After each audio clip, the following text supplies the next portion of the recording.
Yo, what's good? Benchwarmers back in it. The Lions are officially eliminated from the playoffs. They fall in Tennessee this afternoon to fall to 5-9 on the year. 46-25, the final score. That sounds bad, but this game actually was not that much of a blowout. The Titans scored 22 points in that final frame to pull away and win this thing. Much closer than we thought, even though the Lions did give up a ton of yards and whatnot. We will get into it. Ryan and Dave here along with you. Just your initial thoughts right out of the gate. And I think you're probably going to start somewhere around, 9? No doubt. I think I texted you this morning before the game started and was like, whoa, Stafford's actually playing. Even though he practiced on Friday, I was really surprised after we found out he tore cartilage in his ribs, which I said last week I've done before, and it's pretty darn ouch. Yeah, it's pretty darn hard to do anything, let alone play professional football. So, of course, we don't know the severity of it or anything like that, but it just goes to show you what this guy does. I mean, the amount of heart, and everybody's talking about the word tough. I mean, he's tough as nails. And some people were questioning whether or not he should be out there. What does he have to gain from it? What does the team have to gain from it? And I mean, you tell any athlete not to go out and play, and all they're going to want to do is go out and play. I mean, you can't keep the guys off the field. And he balled out today. I mean, he missed some throws, sure, but quarterbacks are going to miss throws every week. I mean, he was spot on right from the jump, and you would never guess that he was hurt at all. No, you'd have no idea that he was hurt except for the few times that he got hit and he got up a hair slow. Some of the balls were as good as any balls he's ever thrown. Down the sideline, he found some seams over the middle. He was throwing it deep. There was a lot of underneath stuff, a lot of short stuff throughout the game, but they were taking a couple shots as well, and he was right on for the most part. You would absolutely have no clue that this guy was banged up. And after the game, Darrell Bevell has just talked, and he just said the same exact thing you did. Amazing how tough this guy is. It came all the way down to this morning. They were going to wait till game time decision. You saw him in the hotel, and Stafford just said, yep, I'm good. I'm going. So he was out there. And Bevell says this, quote, "It's an amazing thing. I wish you guys could see him day to day. In the state he was in earlier in the week, the performance he had, it's remarkable." End quote. That's Matthew Stafford for him. And we're going to talk about him for the majority of this podcast this afternoon because there's not a ton else to say. But let's quickly get into the game. Very short. I don't have a ton to say. They weren't able to stop Derrick Henry, as we knew they weren't going to be able to do. He had a $147, 24 carries, did a ton of his damage there in the first half of the game. We couldn't stop the run. Ryan Tannehill was awesome as well. 21 of 27, 273, 3 touchdowns, no picks, 145.8 rating. I want to get into him a little bit later on. Don't let me forget. Got an interesting tidbit there. The defense, 4th time this season, Dave, and this is what it comes down to. 4th time this season they have given up 40 points. We suck. I mean, they just don't have the dudes. And then when you look at the injuries, especially at the line and in the back, 3 dudes not playing on both the line and in the secondary. I mean, it's amazing that the game was as close as it was until the end of the game. It sucked. It stunk. Yeah, and Detroit even had some longer sustaining drives to keep the defense off the field. I mean, if you think about it, if Stafford doesn't play and, Chase Daniels plays like a backup, they probably would have gave up 60. Having those longer drives, it really, prevented the defense from screwing up more. But, yeah, I mean, the Henry, we knew they were going to get out of him. He was going to run all over the field. But like you said, Tannehill, I mean, he lives off of the play action. And he's so good at it. I mean, it's it's definitely a luxury to have somebody like Derrick Henry in the backfield to take the pressure off you, and all he has to do is just drop little passes over there over the defense. And if you even want to call it defense, it's just bad. I just can't. I'm shocked that the defense played as well as they did last week against Rodgers, and then this week Tannehill just completely tears them up. Well, they just don't have anybody. They have nobody. I mean, Romeo Okwara is their number one guy, and on any other good team, and as good as he's playing, by the way, he's having a great year. You know, on a good team, on a contending team, is he your fourth best lineman? You know, on a good team, Right. So that tells you where they are. And now, he is number one, and where's two? Out of the picture, you know, like he's not even on the screen. So yeah, somebody that probably wouldn't even be in the league if it wasn't for Detroit. It very well could be. Very well could be. So, you know, that was expected. Again, they lost, but you got to like the fight. And I don't know what it is. I don't know if it's just, you know, Joey Blue Skies over here that we know change is coming, so everything is better. If that cloud has been lifted off, so you immediately think positively, even though they lost by 20-some points today.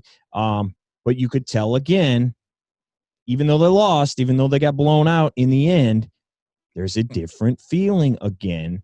And I don't know if that's the Bevel factor. I don't know if these guys, just because they're playing loose, is it because, okay, technically you weren't eliminated for the playoffs, but we know you're not going to make it. So it's just kind of house money. You're just out here playing. I don't know what it is as far as that goes, but it feels different these past couple of weeks, even though they're still losing games.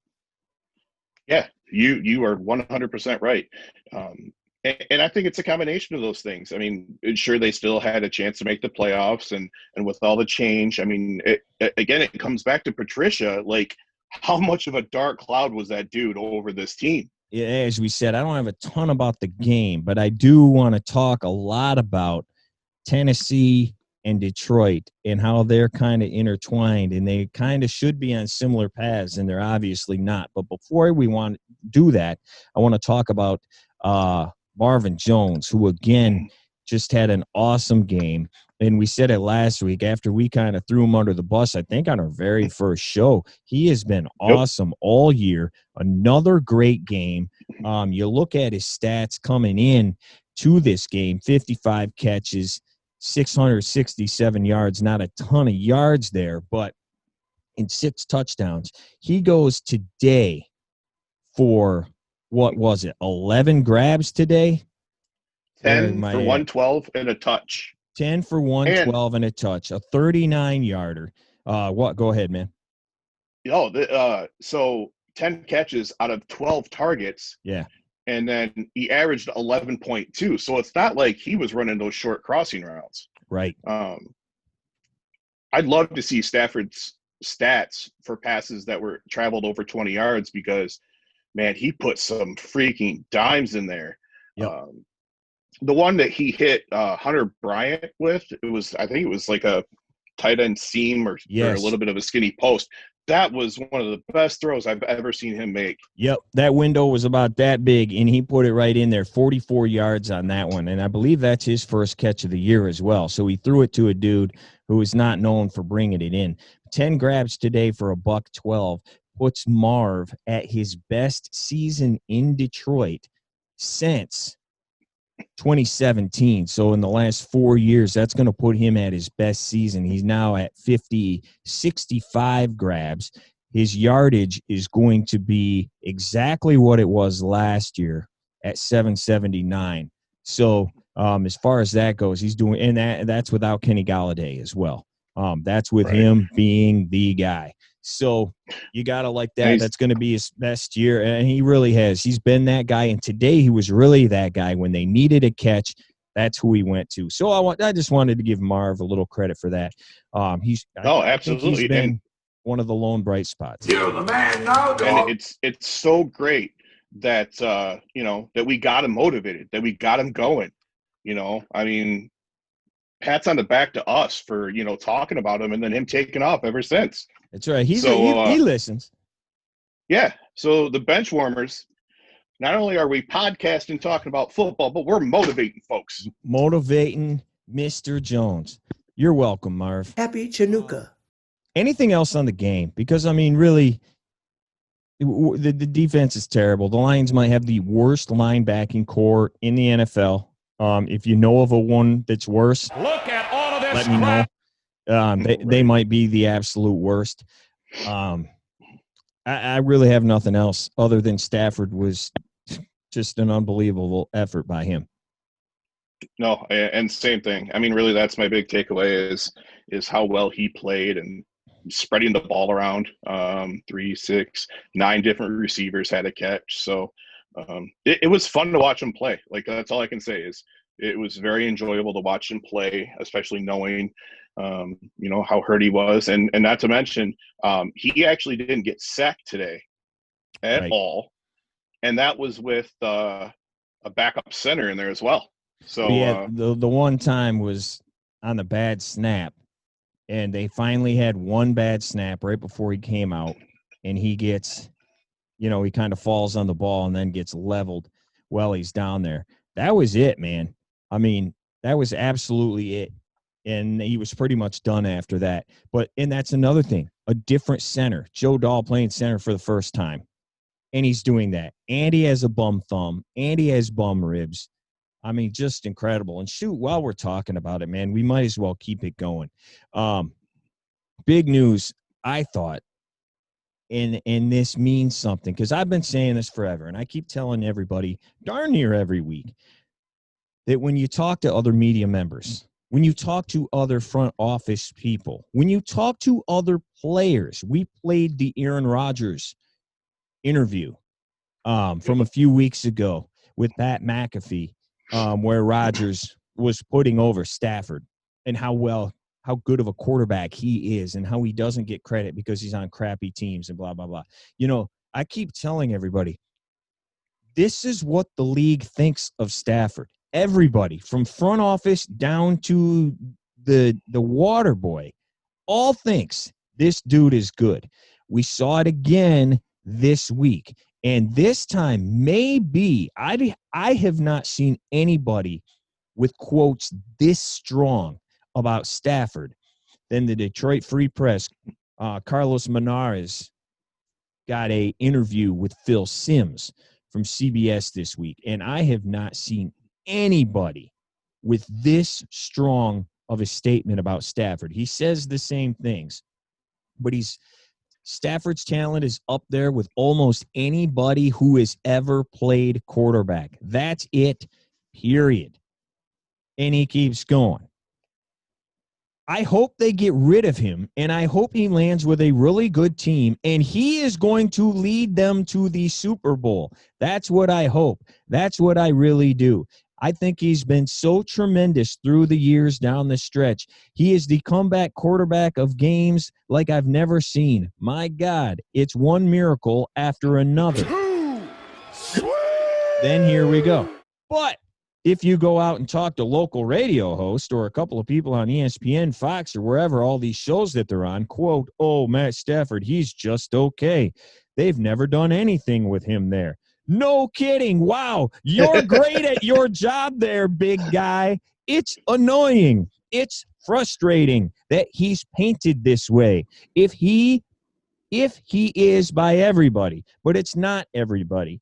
People that actually know anything about football realize what a special talent he is, and I want to see him get a chance.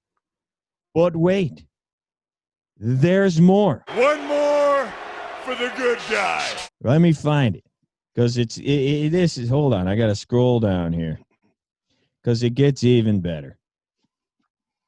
And what's Phil Simms' credentials again?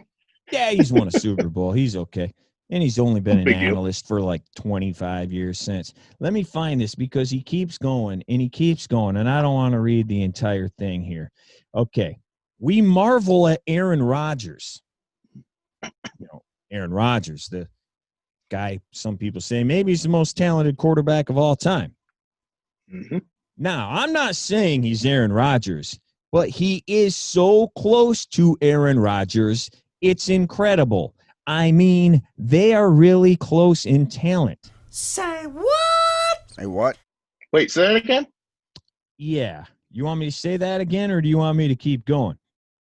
Both. Say What? what? I'm not saying he's Aaron Rodgers, but he is so close to Aaron Rodgers. It's incredible. I mean, they are really close in talent. Again, does he make more plays than Matt Stafford given the opportunity? I don't know. Listen, I'm telling you, he is a Super Bowl talented quarterback. And if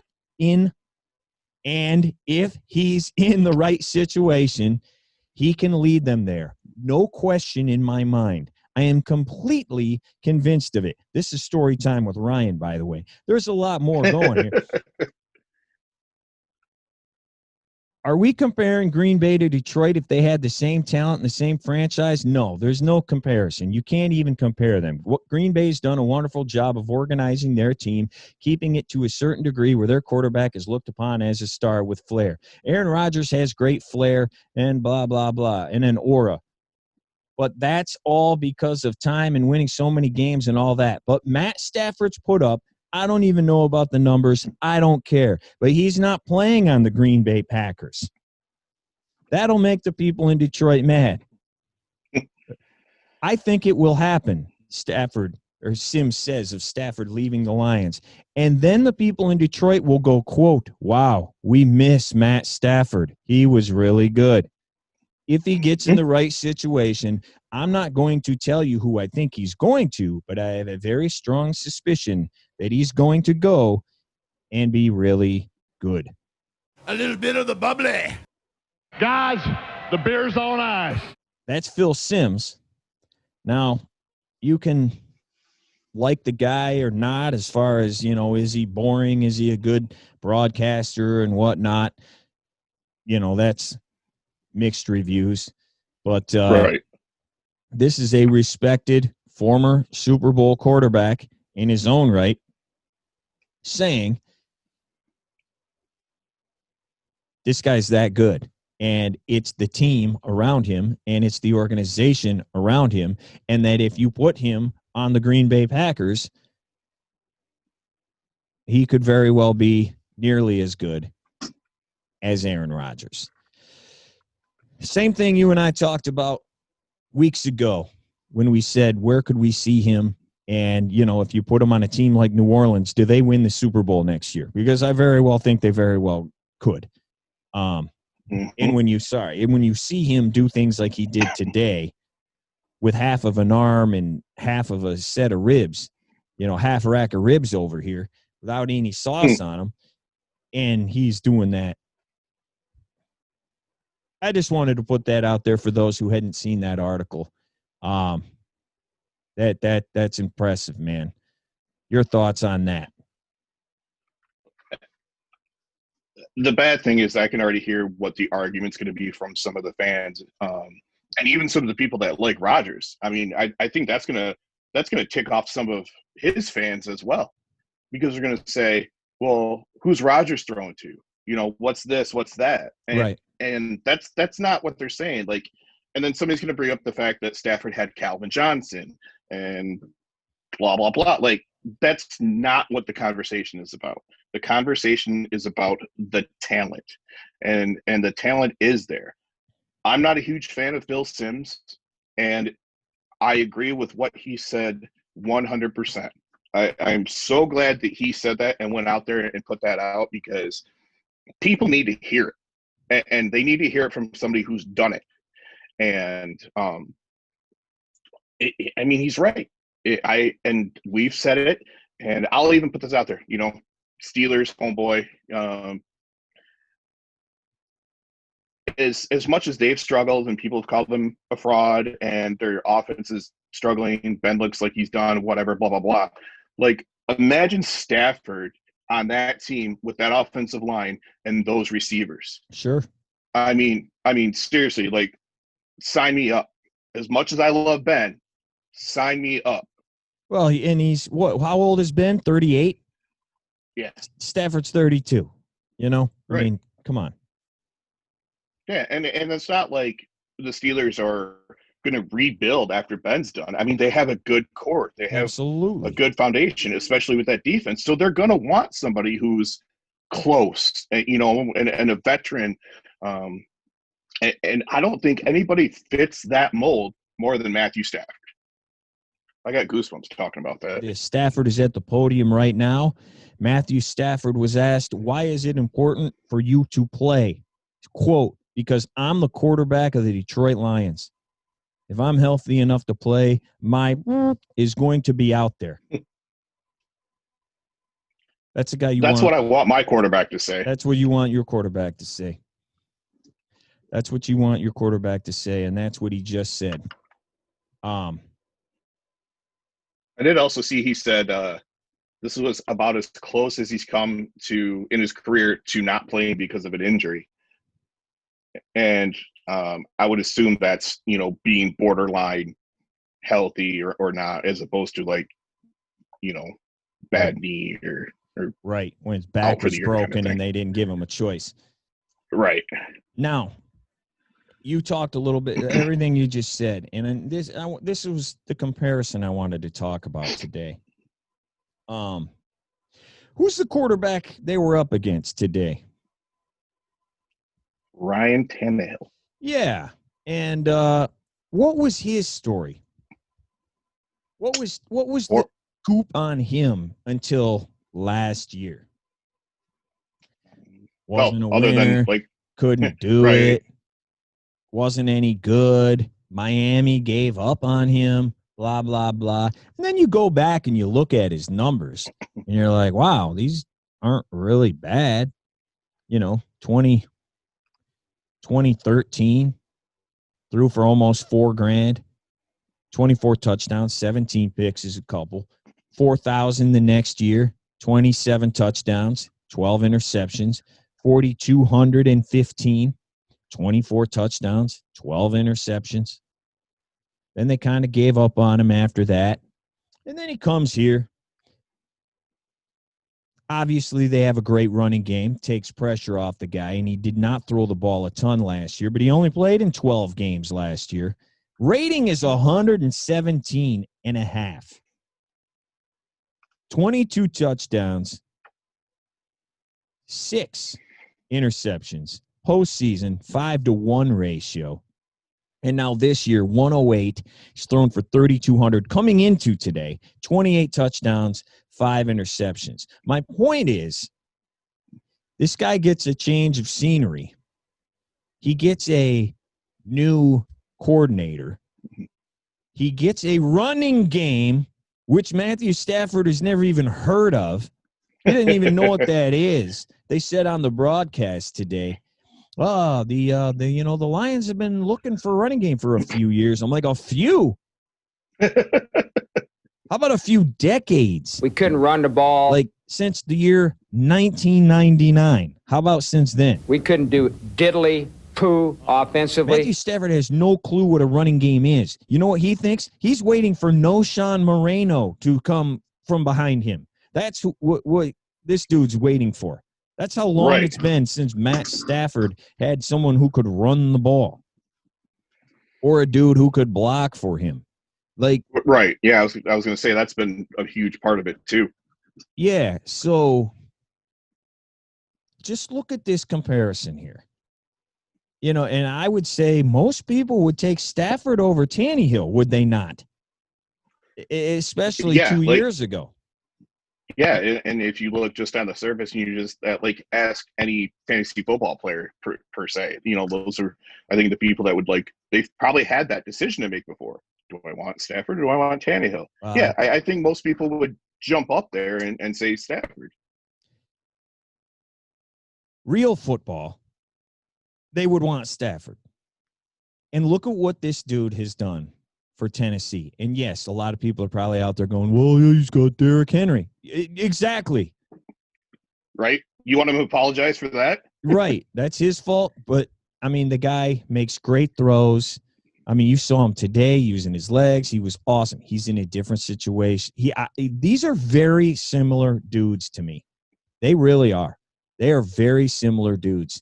And given the situation, not saying that they have the same talent or anything, given the situation, I think Stafford can be the same exact type guy where you go plug him somewhere else and that team is going to fly up the charts. I really do. I really do. And he doesn't have to do too much because they have Derrick Henry. You know, he doesn't have to. And they've drafted well. That also helps. Now, all these thoughts are together. So here comes part 2 of that. Along with drafting well, they have also developed their talent. Look at Derrick Henry's first few years in the league. Was he a bust? I don't know if he was a bust, but was he great? You asked me excellent question. No. When did he get good? Oh, when he got Ryan Tannehill, he got good. And he has coaches. He also got an offensive coordinator who could be the new head coach of the Detroit Lions in Arthur Smith. They start developing dudes. They start making guys better. Those are also things. That's like Matt Stafford not knowing what a running game is. Detroit fans don't know what development is. We have no clue what that word means. So they have developed guys. And we can get more into Arthur Smith in a minute. But, yeah, your thought on that, Dave? Because, I do. I think this could be a Tannehill situation, if not even better, if you put him on a team like New Orleans next year. Oh, absolutely. Yeah. I'll start with my only concern about Stafford going to another place is old habits die hard.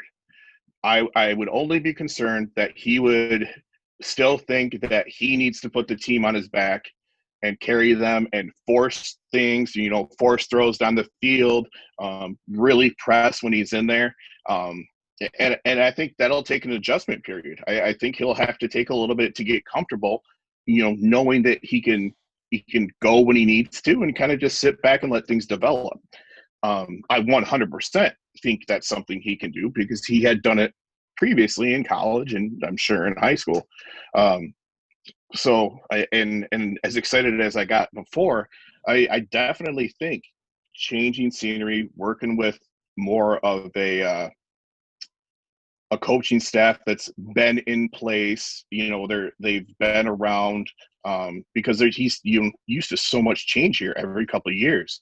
I think that would be good for him as well.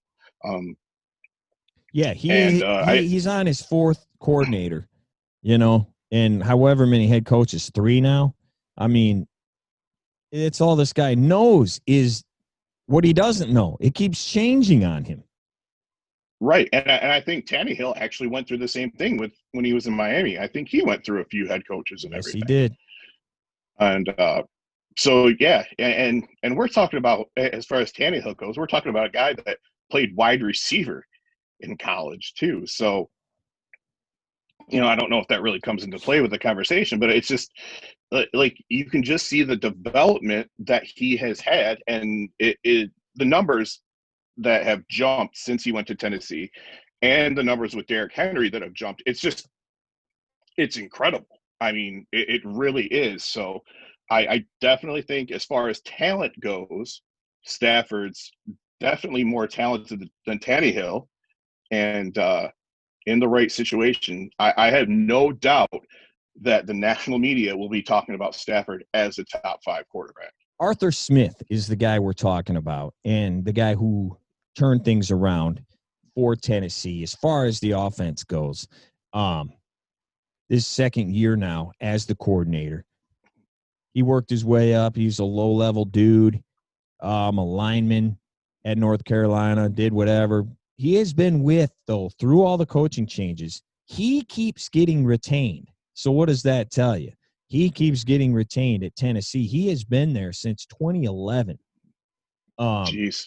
Yeah. 4 different head coaches, and he has stayed there. and now he's the OC after Matt LaFleur left and went to the Pack. They went from 25th in total offense, 27th in scoring offense 2 years ago. They came into this game today as the number 4 offense in the NFL. And Derrick Henry had to do some work, but he was like 500 yards away from 2,000. They drafted well. They got some good young receivers. They got Brown. They got Davis. Davis killed him today. Yep. And he's another one who started off slow in his career. And people did throw around the bust word with him, too. Yep. Number 5 pick overall in the draft out of Western. And he's starting to come around this season. And he's definitely benefited from having A.J. Brown there now, too. Yep, absolutely. Who's kind of good at football. So, Arthur Smith is a name to look at. He's definitely a name to look at.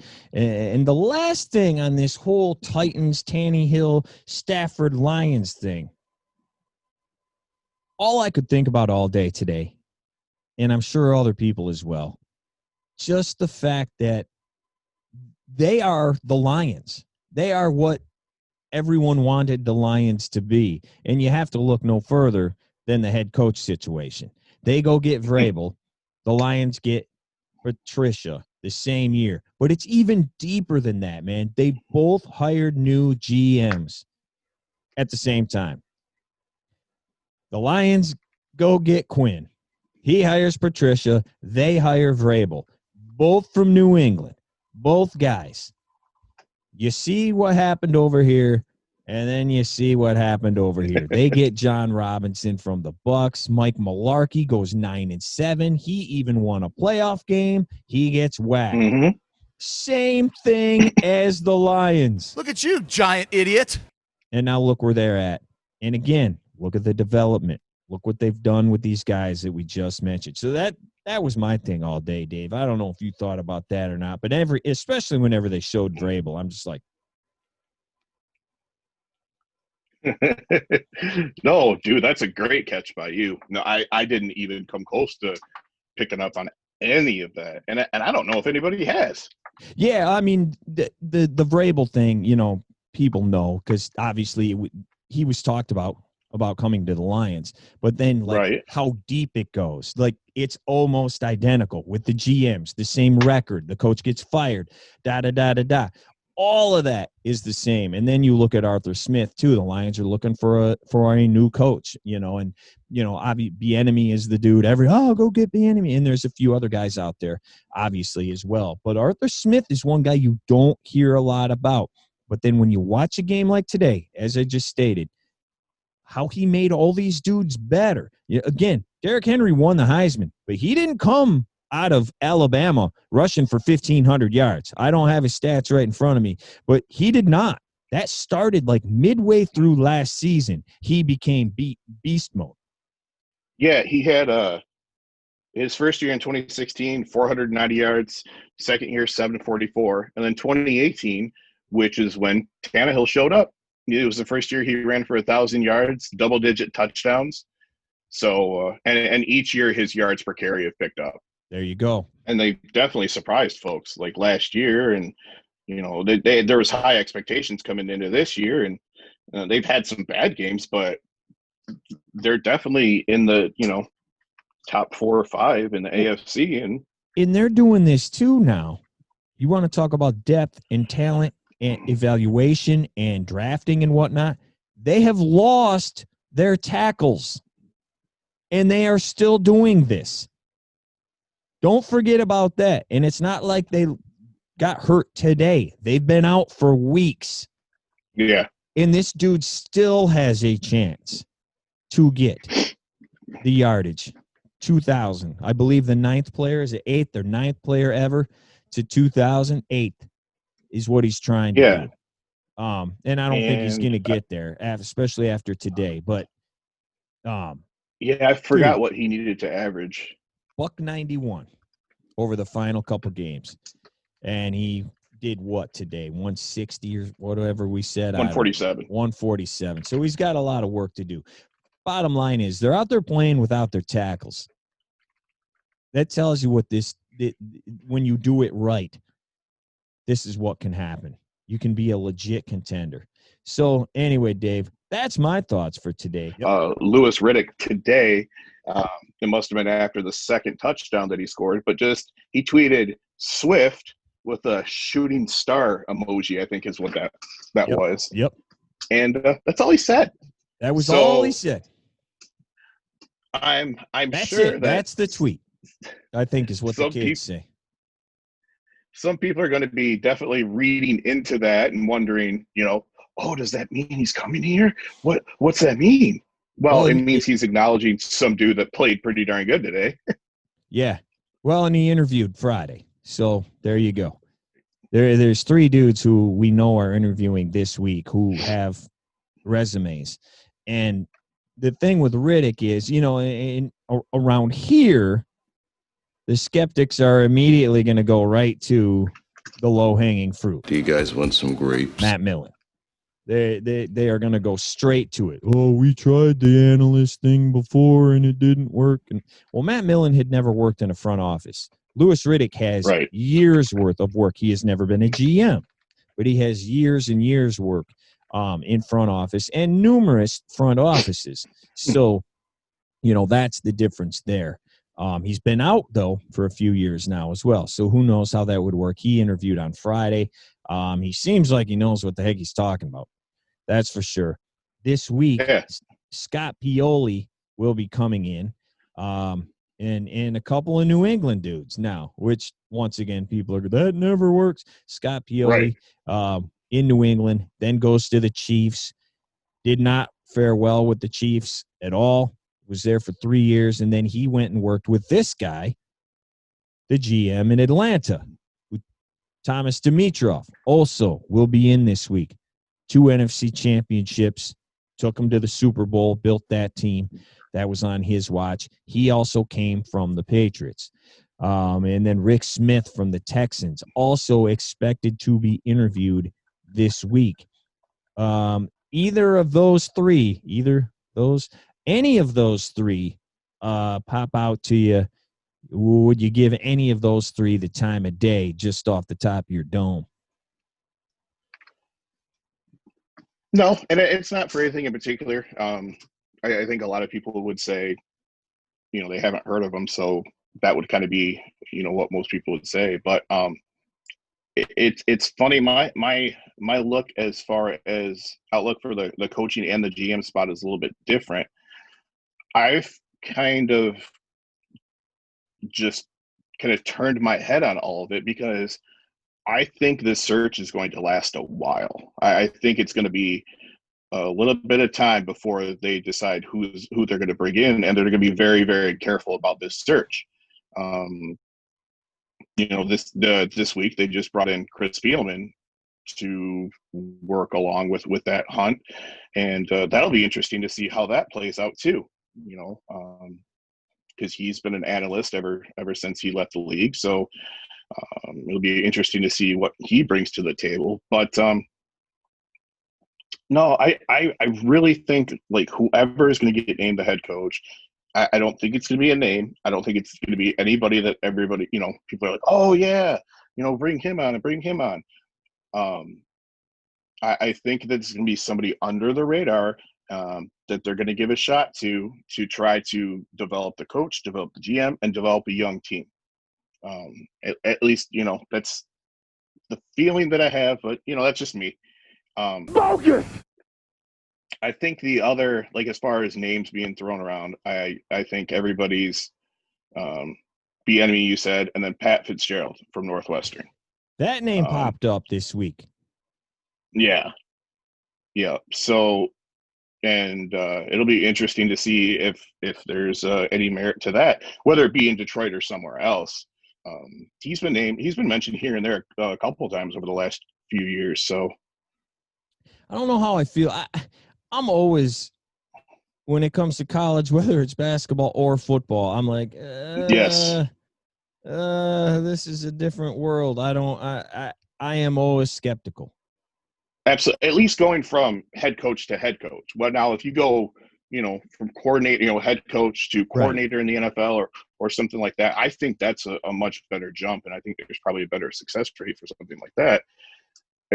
As to go to recruiting and all that, and then now you're trying to lure free agents and stuff, and you're dealing with grown men. It's just a different game, man. College football is a lot of gimmicks and different offenses and different defenses and this and that. A lot of gimmicks don't work in the NFL, man. You might catch them here or there, but you cannot constantly run gimmicks. Doesn't work. No, the guys are too good. And we've seen more head coaches going from college to the NFL fail than be successful. Yeah, like all of them. Yeah. The list is short. The list is incredibly short. The biggest names that jump out to me as far as that goes is Spurrier. There was huge terrible expectations with him, and he was awful. And then on the other side, somebody who was actually successful, Harbaugh. He took the Niners to the Super Bowl, which, that's a whole nother thing. But, it's just the one that pops into my mind that you're like, well, he went to a Super Bowl at least. But that's still true. Not saying much because of everything that went on.